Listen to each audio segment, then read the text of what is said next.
Hi guys, welcome back to my channel. Welcome back to Cleburne. You'll have to excuse the wind and the mower in the background. It's just, it's a busy working day. So we're very busy here at Cleburne. But I wanted to take a few minutes to go over some points of making a butterfly garden in case that's something that interests you. Now, I happen to be sitting in front of the Monarch waystation. However, you don't have to go to that extreme to attract butterflies in your yard. And not to say that a monarch waystation is an extreme by any means. A monarch waystation is normally registered with monarchwatch.org, and that just means that there's a little red blip on a map that shows that the monarchs have a spot to fill a gap. And a gap is that distance between, have you ever been on a long trip and then wondered if you were going to find a gas station in time before you ran out of gas? Well, I've been there. I've been there more than once. And that's how monarchs feel too. Like they have to stop and eat something along their several 100-mile trek when they migrate. And so that's what monarch waystations do. And they also help science watch the monarch migration and keep track of the numbers because they are endangered. But today we're just going to talk about attracting butterflies to your yard in general. Okay, so what you're looking at here is my mother rue plant. I cut her back severely this year and she's throwing off a lot of babies. So we're going to let a lot of these babies grow. Now this morning there was already a fuzzy caterpillar on that mother rue. And normally your fuzzier caterpillars are moth babies. So I'm sure some sort of a moth. I didn't get a good close-up of it, but it's gone somewhere. It's been on there all morning, so it could go into its little chrysalis stage, I suppose, at any time. So that's another thing is sometimes you got to think about what do you want to attract to your yard. So there's two types of plants you have to think about. There's nectar plants and there's host plants. So like this lily, this would be considered a nectar plant because this is something that they're just going to, the adult butterflies or moths or bees or whatever pollinators are going to be attracted to it just as a food source for themselves. Now something like a rue, they will be attracted to the flowers when the flowers bloom, but they can also lay their eggs in there, and then when the babies hatch out, the little caterpillars come out, they like to eat the plant, and that's called a host plant. So there's nectar plants and host plants. So just what I would suggest you do is look up the different species that are normal for your area and then find out what they like as nectar and what they like as host plants, and then choose your plants from there. Okay, so now I'm going to talk to you about some of the plants. So now I've explained like the difference between a host plant and a nectar plant.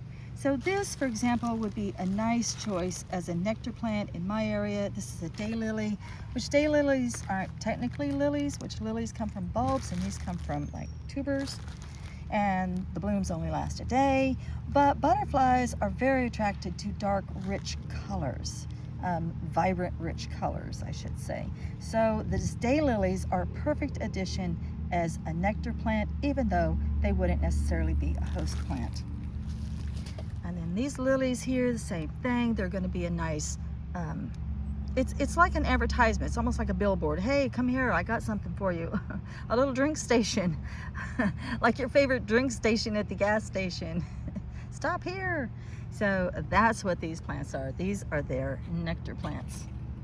These plants are both, actually. These are their nectar plants because of the brilliant, vibrant blooms on these, and they love the nectar.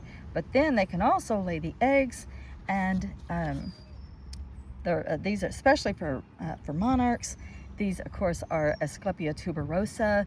These are native in my area. They just grow wild on the side of the highway until the county, I can't even say it, the county mows them down. And I know they're loaded with caterpillars and eggs when they do that. It just breaks my heart. But the way to combat that, of course, is to grow your own. So that's what I have here. And because mine is a registered garden, mine's a 10 by 10, and it's requested, I've agreed that I will always keep at least 10 milkweeds in my garden at any time. Right now I have 8, and I can always tell a milkweed when it's coming up because it's almost like a neon green if you look at that. It's almost a neon green, and the leaves go straight up like that, and then as it gets taller, then of course it spreads out. Okay, and then some really super simple nectar plants is zinnia, because you got to think about it. Zinnia is a late flowering plant, as well as marigold. It'll carry them well into the fall and while they're on their way back. So pretty much any variety of zinnia and marigold is going to be very attractive to your butterflies. And then we'll talk a little bit more about some host plants. So if you like swallowtails like I do, anything from the carrot family, so your dill, your parsley, carrots, if you want to, you can plant carrots in here. And the swallowtails will lay their eggs there, and that becomes a host plant for swallowtails. So like I said, just decide on what butterflies that you're especially attracted to, and don't feel bad if you're attracted to one butterfly versus another. You know, you may really like black swallowtail butterflies, or you might like red admiral butterflies, or whatever's in your area that you're really, you know, or you may just like butterflies, all butterflies equally in general. It doesn't matter. You don't have to feel bad if you choose one butterfly over another, but just educate yourself and see what that butterfly is attracted to as far as a nectar plant and a host plant, and then plant that. Also, if you do buy your plants, your little tubers and roots and things, and they come in these dark green bags, and you pick them up at Walmart, don't be afraid to stop on your way out. I always stop where I show my receipt, and I put each of these into separate bags, and then as I'm leaving the store, I tell him what I'm going to do. I let him hold my receipt as I rip open the bags, and then I stand there and look at the plants, the roots, right in front of the receipt taker.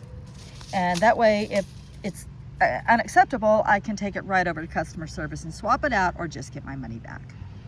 So don't be afraid to rip your bags open and look, or you can order online, and of course those are guaranteed normally. One more thing I want to mention about a butterfly garden is, remember that a butterfly garden needs to be attractive to the butterflies, not necessarily to us humans. So as you can see, this is just all green plants.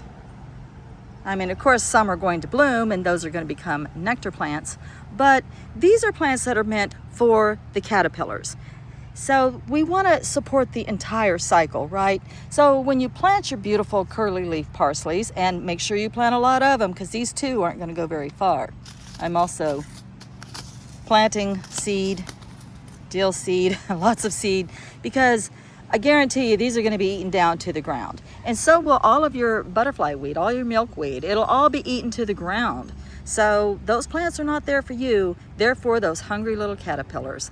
But in the long run, it is for you, because it helps save a species to live on for our children and our children's children and many generations behind them. And we want to ensure that every generation gets to enjoy these beautiful, magnificent creatures.